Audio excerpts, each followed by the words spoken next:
नमस्कार मित्रों, स्वागत है आपका ज्ञान गंगा आयुर्वेद क्लासेस में। आज हम लोग बात करने वाले हैं रचना शारीर का जो मॉडर्न वाला पार्ट है, अर्थात एनाटमी से रिलेटेड जो भी प्रश्न पत्र बन जाएंगे, अर्थात पेपर 1 और पेपर 2 में जो मॉडर्न के क्वेश्चन बन रहे हैं या जो क्वेश्चन बार बार रिपीट होते हैं उसके बारे में हम लोग बात करेंगे। तो यहाँ पर बच्चों आप लोग को थोड़ा सा गेस नहीं हो पाता होगा क्योंकि आप लोग अभी नए हैं और आपके समय में जो NCISM का ये सेकंड एग्ज़ाम होने वाला है, तो एक एग्ज़ाम में कोई गेस नहीं कर पाता है। लेकिन इससे पहले CCIM के पेपर जितने भी पे होते थे उसके हम लोग जो भी पेपर रिलीज होते हैं, जो भी पार्ट रिलीज होते हैं या जो रिपीट होते हैं उसको हम लोगों ने यहाँ पर नोट डाउन किया है और संभावना इन्हीं पेपरों से इन्हीं प्रश्नों से आपके पेपर में होने की संभावना पूरी रहती है। तो उम्मीद है ये आपके लिए बहुत ही फ़ायदेमंद होने वाला है। तो वीडियो को शुरू करने से पहले आपसे विनम्र निवेदन है कि वीडियो को लाइक ज़रूर करें और अगर आप चैनल पर नए हैं तो चैनल को सब्सक्राइब जरूर करें। तो आइए शुरू करते हैं। तो देखेंगे यहाँ पर पहला पेपर जो स्टार्ट होता है मॉडर्न का, वहाँ पर एम्ब्रियोलॉजी के पार्ट से शुरू होता है। एम्ब्रियोलॉजी का पार्ट इंपॉर्टेंट है और इसमें कई नंबर इसमें ऐड हो जाते हैं। तो यहाँ पर देखें, इसलिए हम लोगों ने कुछ पार्ट ऐड किए हैं। जैसे यहाँ पर अगर पहला प्रश्न क्या बन सकता है एम्ब्रियोलॉजी से, तो वो बनेगा definition and branches of embryology. तो डिफिनीसन थोड़ा सा 3-4 लाइन का है, आपको इसको याद कर लेना है, साथ ही साथ उसकी कितनी ब्रांचेज होती है उसके बारे में थोड़ा सा लिख लेना है। उसके बाद देखेंगे दूसरा क्या प्रश्न बन सकता है, एम्ब्रियो के बारे में लिखना, अर्थात डिफाइन करना एम्ब्रियो के बारे में 1 से 1.5 पेज, 1 पेज 1.5 पेज, जैसा आपके पास मैटर हो, जैसा आपके पास टाइम हो, उस हिसाब से आप लिख सकते हैं। एम्ब्रियोस के बाद की कंडीशन होती है फिटस के बारे में भी है। मोस्ट इम्पॉर्टेंट है फर्टिलाइजेशन अक्सर पूछा जाता है। और साथ ही साथ देखेंगे क्लीवेज, फर्टिलाइजेशन के बाद की प्रक्रिया होती है क्लीवेज। तो ये चीज़ें हैं। और सबसे ज़्यादा इंपॉर्टेंट बात करेंगे तो जर्म लेयर फार्मेशन, जो एम्ब्रियो होता है उसमें क्लीवेज होने के बाद उसमें जो 3 जर्म लेयर्स होते हैं उसके फार्मेशन किस तरह से होता है, उससे प्रत्येक लेयर से कौन कौन से बॉडी का पार्ट बनता है उसके बारे में थोड़ा सा बताना होता है। उसके बाद देखेंगे वेरी इंपॉर्टेंट पार्ट है आपके एग्ज़ाम के पॉइंट ऑफ व्यू से, फीटल सर्कुलेशन। एक चीज़ बता दे बच्चों कि एनाटमी अर्थात रचना शारीर का जो मॉडर्न वाला पार्ट है उसका नाम है एनाटमी। तो एनाटमी का मतलब सिर्फ लिखने से पूरा नहीं होता है, जब तक कि उससे रिलेटेड डायग्राम आप ड्रॉ ना करें। कोई भी प्रश्न हो बिना डायग्राम के, मॉडर्न का डायग्राम जब तक ड्रॉ नहीं करेंगे तब तक आपका उत्तर अधूरा माना जाएगा। तो मेरा मानना है कि वो बच्चे ज़्यादा सफल होते हैं जिनका डायग्राम अच्छा होता है, वो मैटर कम भी लिखेंगे। अगर आपने डायग्राम ड्रा कर दिया फीटल सर्कुलेशन का तो मुझे नहीं लगता है कि आपको बहुत लिखने की आवश्यकता होती है। आप डायग्राम ड्रा कर दीजिए, 5 में से 4 नंबर लेके चले जाइए, तो टाइम भी बच जाएगा। तो इसका मतलब आपको डायग्राम आना चाहिए और थ्योरी थोड़े बहुत आपको मैटर लिखना पड़ता है। उसके बाद देखेंगे प्लेसेंटा फार्मेशन। तो ये भी जनरली प्रश्न बनता है, प्लेसेंटा फार्मेशन। और एक छोटा सा पार्ट कभी कभी बन जाता है अम्बिलिकल कार्ड। तो अम्बिलिकल कार्ड कभी कभी प्रश्न बन जाता है, पूछा भी गया है पेपरों में। उसके बाद देखेंगे अगला प्रश्न क्या बनता है। तो ये एम्ब्रियोलॉजी का पार्ट था जो कि 7-8 प्रश्न बन रहे थे।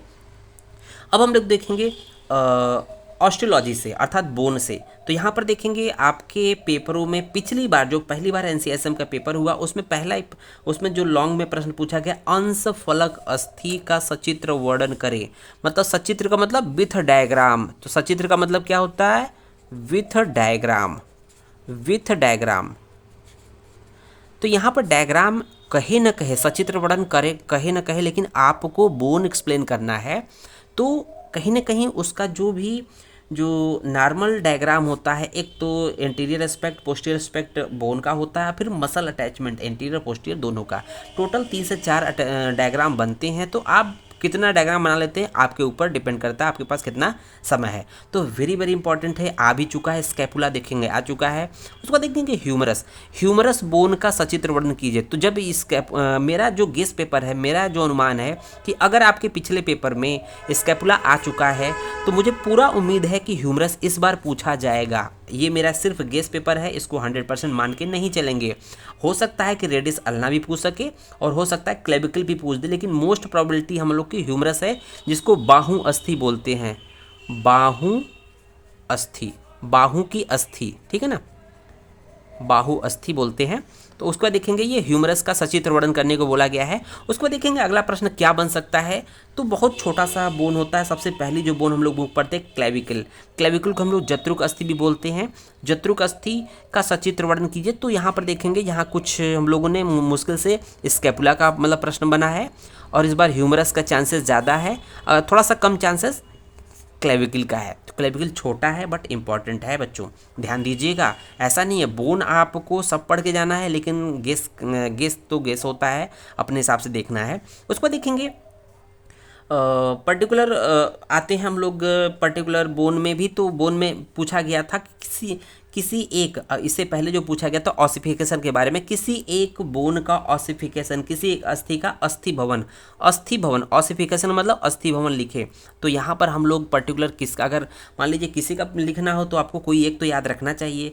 तो आप स्कैपुला बोन का ऑसिफिकेशन याद कर लीजिएगा। किस तरह से ऑसिफिकेशन सेंटर होते हैं उसको याद करके उसको लिखना होता है। तो अंशफलक अस्थि का ऑसिफिकेशन अर्थात अस्थि भवन लिखे, तो ये एक याद कर लीजिएगा। उसके बाद देखेंगे हम लोग अगला प्रश्न क्या है, उर्वस्थि अर्थात फीमर का सचित्र वर्णन कीजिए। तो ये जितने भी, चाहे आप बात करें स्कैपुला की, चाहे ह्यूमरस की, चाहे क्लेविकल की, ये कहीं ना कहीं अपर एंड के बोन है। इसके बाद देखेंगे अपर लिम्ब के बोन है। उसके बाद देखेंगे लोअर लिम्ब में अगर हम कुछ इंपॉर्टेंट बोन की बात करें तो फीमर सबसे ज़्यादा इंपॉर्टेंट होता है। तो फीमर है, हम लोगों ने फीमर का ही किया है, तो आपको ध्यान रखिएगा। और अन्य बोन भी आते हैं, तो फीमर हम लोगों ने इंपॉर्टेंट में रख रहा हूँ, गेस्ट पेपर में रख रहा हूँ।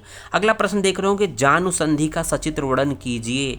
जानुसंधि अर्थात नी ज्वाइंट, नी ज्वाइंट आपके एग्जाम में इस बार पूछ चुका है। एनसीएसएम का जो इससे पहले पेपर हुआ है आपके सीनियर के पेपरों में ये पूछा जा चुका है। तो जानुसंधि का सचित्र वर्णन कीजिए।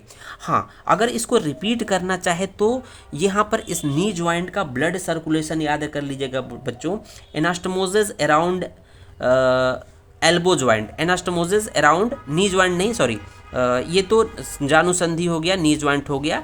और उसके बाद देखेंगे ये पैर की संधि है, लेकिन उसके बाद देखेंगे, उससे पहले देखेंगे कि अंश संधि, अंश संधि मतलब शोल्डर ज्वाइंट का सचित्र वर्णन कीजिए। तो नी ज्वाइंट जितना इंपॉर्टेंट है उतना इंपॉर्टेंट शोल्डर ज्वाइंट है बच्चों, तो ध्यान दीजिएगा। ये पेपरों में मोस्ट प्रोबेबिलिटी है बोन में आपके एक तरह से फीमर या ह्यूमरस आने की।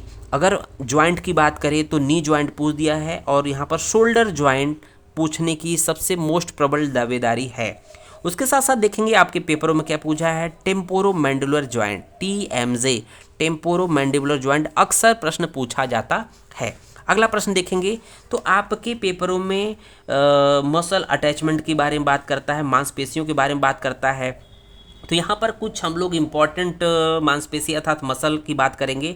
देखेंगे जो एग्ज़ाम में पूछा जाता है, बार बार रिपीट होता है, तो कोई न कोई एक पूछेगा तो आपका रिपीट हो जाएगा। देखेंगे पहला है पेक्टोरलिस मेजर, पेक्टोरलिस मेजर। तो यहाँ पर क्या पूछेगा, पेक्टोरलिस मेजर हो चाहे ट्रेपेजियस हो, पेक्टोरलिस मेजर इंपॉर्टेंट है, ट्रेपेजियस इंपॉर्टेंट है, लेटिसमस डॉर्साई इंपॉर्टेंट है, डेल्टॉइड मसल इंपॉर्टेंट है, और अगला है लास्ट सार्टोरियस। ये कुछ 4 से 5 मसल्स है जो कि वेरी वेरी इंपॉर्टेंट है। और इसका पूछा क्या जाता है, इसकी ओरिजिन, इंसर्शन, नर्व सप्लाई और अप्लाइड एनाटॉमी। अब यहाँ पर कोई एक पूछ देगा, आपका ओरिजिन, इंसर्शन, नर्व सप्लाई और एक्शन पूछता है, या अप्लाइड पार्ट पूछता है। तो कुछ इस तरह से हम लोग का ये प्रश्न बनता है। तो यहाँ पर देखेंगे अगला प्रश्न क्या बनता है, 19वां। तो ये पार्ट वेरी वेरी इंपॉर्टेंट है। 18वां पार्ट जो आप देख रहे थे कि मांसपेशियों का, मसल्स का, 19वां देख रहे होंगे क्रेनियल नर्व। तो यहाँ पर अभी तक तो नहीं पूछा है क्योंकि एक बार में कितना पूछेगा, तो अब पॉसिबिलिटी है कि कोई ना कोई नर्व पूछने की। तो क्रेनियल नर्व, क्रेनियल नर्व चाहे शॉर्ट नोट में दे दे या स्पाइनल नर्व दे दे, आपको तैयार रहना है बच्चों। इन जनरल आपको प्रिपेयर करके रखना है कि पूछे तो हमें लिख लेना है कि आपको इतना होना चाहिए। अब उसके बाद देखेंगे क्रेनियल नर्व के अलावा स्पाइनल नर्व है। तो ये चाहे क्रेनियल नर्व पूछे चाहे स्पाइनल नर्व पूछे, हम लोग का रेडी रहना चाहिए। उसके बाद देखेंगे हम लोग ब्रैकियल प्लेक्सस। तो देखेंगे प्लेक्सस भी कंटिन्यू हर एग्जाम में प्लेक्सस पूछा जाता है, और ख़ास तौर से बार बार ब्रैकियल प्लेक्सस को रिपीट किया जाता है। अगर ब्रैकियल प्लेक्सस नहीं पूछता है तो दूसरा प्लेक्सस पूछेगा बच्चों। उसके देखेंगे उसके आगे। अगला देख रहे होगे प्रश्न, अगर ब्रैकियल प्लेक्सस नहीं पूछता है, प्लेक्सस उसे पूछना है तो कौन सा प्लेक्सस पूछेगा? लंबर प्लेक्सस या सैक्रल प्लेक्सस। लंबर प्लेक्सस या sacral plexus very very important है, मोस्ट इंपॉर्टेंट है ब्रैकियल प्लेक्सस, जो पिछले एग्जाम में पूछ दिया गया है। तो यहाँ पर मोस्ट प्रोबेबिलिटी है लंबर प्लेक्सस के बारे में। लंबर प्लेक्सस आप लोग याद कर लीजिएगा, हम लोगों ने पेपर चैनल पे बहुत आसान तरीके से उसको बताया है, आप एक बार में देखेंगे वीडियो क्लियर कट हो जाएगा। अगला प्रश्न क्या बन सकता है? ब्रेन से। तो ब्रेन से क्या बन सकता है? Cerebrospinal fluid formation and circulation. तो ये लॉन्ग में भी बन सकता है, शॉर्ट में भी बन सकता है, डिपेंड करता है कि कैसा बन रहा है और को कितना लिखना है। तो सेरेब्रो CSF क्या है? सेरेब्रोस्पाइनल फ्लूइड के बारे में लिखना है। यहाँ पर उसका फॉर्मेशन किससे होता है, कैसे होता है, उसका सर्कुलेशन या रेगुलेशन कैसे होता है। अगला प्रश्न देख रहे होंगे, blood circle of Willis most important है, जो कि हर एग्जाम में पूछा जाता है। तो ये मोस्ट इंपॉर्टेंट जो हम लोग प्रश्न बता रहे हैं, ये इनमें से पेपर बनने ही बनने हैं, आप इसको अच्छे से तैयार कर लीजिएगा। सर्कमविलिस को हम लोग दूसरे पार्ट में कह सकते हैं blood supply of brain, blood supply of brain. तो BSB मतलब ब्लड सप्लाई ऑफ ब्रेन के नाम से पूछ सकता है, या सर्कल ऑफ विलिस, विलिस नाम के साइंटिस्ट ने इसको इन्वेस्टिगेट किया था, इसलिए इसका नाम है सर्कल ऑफ विलिस। तो सर्कल ऑफ विलिस के नाम से एग्जाम में पूछ दिया जाता है। उसको देखेंगे कुछ ग्लैंड की बात करते हैं, तो ग्लैंड में इंडोक्राइन ग्लैंड की बात करता है। तो इंडोक्राइन ग्लैंड में थायराइड ग्लैंड है। थायराइड ग्लैंड देख रहे होंगे, ये लॉन्ग में पूछेगा, लेकिन थायराइड ग्लैंड का कोई पार्ट अगर पूछे, अगर थायराइड ग्लैंड में भी अगर मोस्ट इंपॉर्टेंट क्या है तो है blood supply of thyroid gland. तो यहाँ पर blood supply of thyroid gland most important है, मोस्ट इंपॉर्टेंट पूछा था blood supply of thyroid gland. Blood supply of thyroid gland याद कर लीजिएगा, अलग से याद कर लीजिएगा बच्चों, ये अक्सर पूछा जाता है, 10 नंबर में पूछा जाता है, लॉन्ग में पूछा जाता है। अगला ग्लैंड देख रहे होंगे पिट्यूटरी ग्लैंड। पिट्यूटरी ग्लैंड को हम लोग मास्टर ग्लैंड भी कहते हैं। तो ये आपका ग्लैंड मोस्ट इंपॉर्टेंट है, ध्यान दीजिएगा। हम लोगों ने 2 ही ग्लैंड उठाए, एक थायराइड ग्लैंड, एक पिट्यूटरी ग्लैंड। बाकी और भी ग्लैंड है, आप ना देखना चाहे देख सकते हैं, थाइमस ग्लैंड है या अदर ग्लैंड्स भी हैं, तो सुप्रारीनल ग्लैंड भी हैं। अब अगला प्रश्न देख रहे होंगे कि bronchial tree, bronchial tree lungs का पार्ट है, तो ब्रोंकियल ट्री आपको बताना है। बहुत ही कॉमन प्रश्न बनता है इससे बच्चों, बहुत ही कॉमन प्रश्न है, बार बार बनता है। ब्रोंकियल ट्री को 1 से 1.5 पेज में डायग्राम बनाना है और लिखना थोड़ा सा लिख दीजिए, अदरवाइज डायग्राम से नंबर मिल जाते हैं। डायग्राम एनाटॉमी के पॉइंट ऑफ व्यू से संजीवनी होती है। अगर आपने डायग्राम बनाया है तो आपको कोई भी फेल नहीं कर सकता एनाटॉमी में। एनाटॉमी अगर आपका वीक है, इसका मतलब आपको डायग्राम नहीं आता है या डायग्राम आपने प्रयास नहीं किया है। हमने पहले ही कहा है कि कोई भी, चाहे आयुर्वेद का हो चाहे मॉडर्न का हो, आपको डायग्राम वहाँ ऐड करना ही करना है अगर अच्छे नंबर लाने हैं तो। उसके बाद देखेंगे अगला प्रश्न जो है लंग्स की कवरिंग है, अर्थात प्लूरा की एनाटॉमी पूछा जाता है। वेरी वेरी इंपॉर्टेंट है। प्लूरा, 4 प्रकार के प्लूरा की बात कर रहा है यहाँ पर, तो यहाँ पर 4 प्रकार के प्लूरा की एनाटॉमी को बताना है। उसके बाद देखेंगे अगला प्रश्न क्या होता है एब्डामेन से। तो इसको बताने से पहले हम लोग देखेंगे विसरा में ही लीवर से संबंधित कुछ प्रश्न बनते हैं, उसको देखेंगे। एक तो लीवर के सरफेस बॉर्डर या A to Z सब कुछ हो जाता है, या अलग से क्या बनेगा लीवर में। तो यहाँ पे देखेंगे right lobe of liver, right lobe of liver अपने आप में इसी पे राइट लोब ऑफ लीवर में, और दूसरा क्या बन सकता है chordate lobe. Chordate lobe very very important है, क्वाड्रेट लोब भी वेरी वेरी इंपॉर्टेंट है। और उसके बाद देखेंगे अगर इन सभी में सबसे ज़्यादा इंपॉर्टेंट है, लीवर भी नहीं पूछा जाएगा तो पोर्टा हिपेटिस जरूर पूछा जाएगा बच्चों। अगर लीवर से प्रश्न बनता है तो यहाँ पर मान के चलिए या तो राइट लोब ऑफ लीवर पूछा जाएगा या तो पोर्टा हिपेटिस पूछा जाएगा। तो hepatic artery, hepatic vein, hepatic nerve, portal vein, कुछ इस तरह की चीज़ें यहाँ पर पाई जाती है, इसलिए इसको पोर्टा हिपैटिस कहते हैं। वेरी वेरी इंपॉर्टेंट है, वेरी वेरी इंपॉर्टेंट है एग्जाम के पॉइंट ऑफ व्यू से, लीवर के पार्ट से। उसको बाद देखेंगे हम लोग एब्डामेन में ही चल रहे हैं, तो यहाँ पर रीजन्स ऑफ एब्डामेन या 9 रीजन ऑफ एब्डामेन, बहुत ही कॉमन सा प्रश्न है। आपको डायग्राम ड्रॉ करना है कुछ इस तरह से डायग्राम ड्रॉ करना है और 9 रीजन ऑफ एब्डामेन शुरू करना है। 1 2 3 4 5 6 7 8 9। तो ये इस तरह से आपको ड्रॉ करके बताना कि पर्टिकुलर इसका नाम क्या है, इसका नाम क्या है, अलग अलग का नाम क्या है, उसमें कौन कौन से विसरा पाए जाते हैं। अगला प्रश्न देख रहे होंगे कि पेरिटोनियम, पेरिटोनियम क्या है, कवरिंग जो होती है एब्डोमेन में, जो थैला होता है डबल लेयर्ड फोल्डेड, जो कवरिंग होती है, जो भी विसराज होते हैं उसको पेरिटोनियम कहते हैं। तो ये पेरिटोनियम वेरी वेरी इंपॉर्टेंट है, पूछा जाता है, ठीक है ना। जनरली प्रश्न पूछ दिया जाता है और कॉमन सा प्रश्न बनता है पेरिटोनियम के बारे में, शॉर्ट नोट लिखे या लॉन्ग नोट लिखे। तो इसको भी देखेंगे। अगर बात करें यूरिनरी ब्लैडर की, तो यूरिनरी ब्लैडर जनरली क्वेश्चन बन जाता है, यूरिनरी ब्लैडर को थोड़ा सा तैयार कर लीजिएगा। अगर हार्ट की बात करेंगे तो पिछले बार हार्ट के बारे में पूछ लिया गया है, लेकिन इस बार अगर हार्ट के बारे में पूछेगा तो हार्ट से रिलेटेड क्या पूछ सकता है, उसमें मोस्ट इंपॉर्टेंट राइट एट्रियम होता है। राइट एट्रियम हार्ट का जो एक्सटर्नल इंटरनल जो फीचर्स है उसको बारे में बताना है कि उसके क्या फीचर्स होते हैं एक्सटर्नल इंटरनल।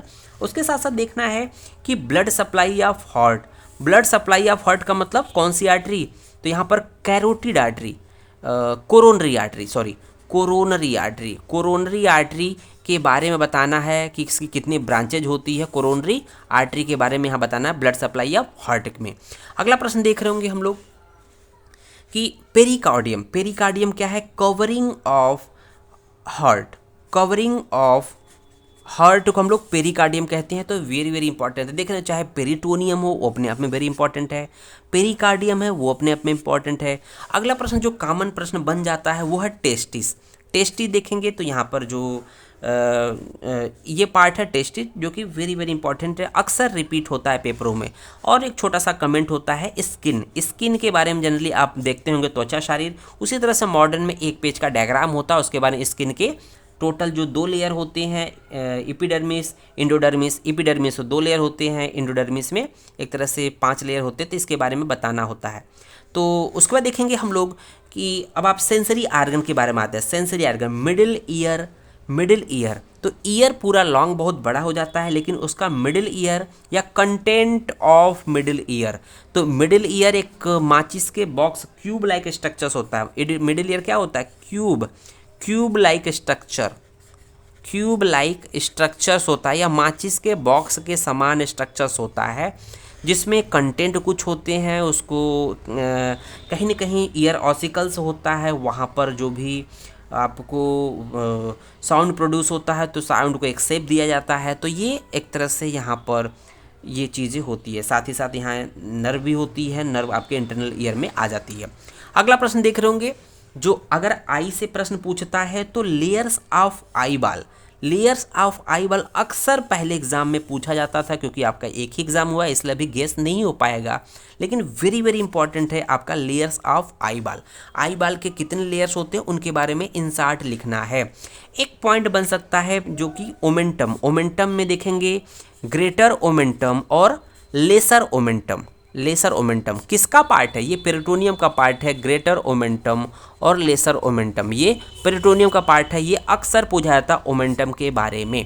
अगला प्रश्न देख रहे होंगे हम लोग, कवरिंग ऑफ ब्रेन या मेनिंजेज, ये भी पिछली बार पूछ चुका है, लेकिन फिर भी हमें तैयार रखना है, कवरिंग ऑफ ब्रेन ऑफ मेनिंजेज। तो अगर यहाँ पर अलग क्या प्रश्न बन सकता है, तो ड्यूरामेटर अरेक्नोइड पायमेटर, तो ड्यूरामेटर और इसके folded, dura mater and it's folded, ये अलग से क्वेश्चन आपके एग्जाम में बन सकता है। ये मोस्ट इंपॉर्टेंट होता है, इसके 4 फोल्डिंग होती है, 4 इसके मॉडिफिकेशंस होते हैं, तो इसको आप लोग को तैयार रखना है। हम लोगों ने इसको ट्रिक के माध्यम से, मॉडल के माध्यम से ड्यूरामेटर और इसके फोल्डेड को पढ़ाया है बच्चों, उसको ध्यान से देख लेना।